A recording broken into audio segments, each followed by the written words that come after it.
بسم الله الرحمن الرحيم. السلام عليكم ورحمة الله وبركاته. هنتكلم النهاردة عن جنيه إدريس أو جنيه الفلاح، الإصدار الرابع من الجنيه المصري، رابع إصدار من الجنيه المصري. مبدئيا اعمل لايك للفيديو واعمل اشتراك في القناة عشان يوصلك كل جديد، وتابع معانا عشان ننزل لكم فيديوهات كتير إن شاء الله.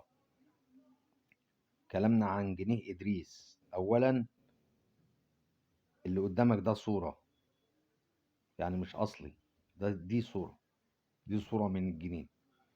جنيه إدريس ده صدر سنة 1916. ده رابع جنيه، رابع إصدار من الجنيه المصري. طبعا أول إصدار جنيه الجمالين، تاني إصدار جنيه المعبد، تالت إصدار جنيه الجمل الواحد، رابع إصدار جنيه إدريس ده اللي قدامك ده.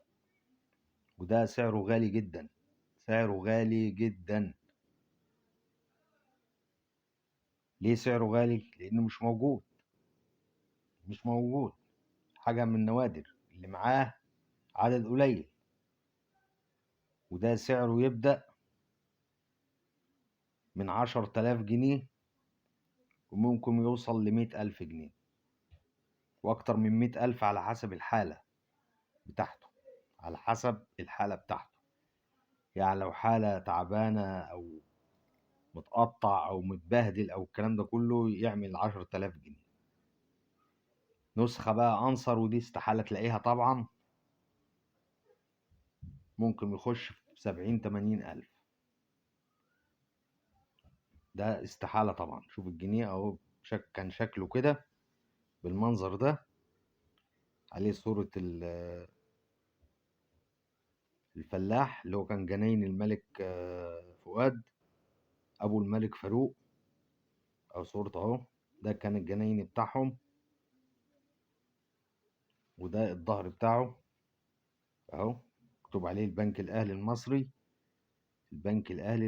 وده صدر سنة 18 وفضل يتداول لغاية سنة 30. هو طبعا ما انتهاش، هو موجود لغاية دلوقتي. بس أنا بقول لك سعره، لو معاك حاجة بقى زي كده هتقدر تبيعها من سعر 10,000 لغاية 80,000 و70,000 على حسب الحالة. ده لو معاك زيه، لو معاك من جنيه إدريس ده، اللي هو الإصدار الرابع من الجنيه المصري. لو معاك وعاوز تبيع، تقدر تبيع على جروبات الفيسبوك أو في الأسواق الحرة اللي موجودة في كل محافظة، أو على المواقع، موقع إيباي، موقع أوليكس، السوق المفتوح، موقع علي بابا. كل دي مواقع تقدر تبيع وتشتري من عليها العملة اللي معاك.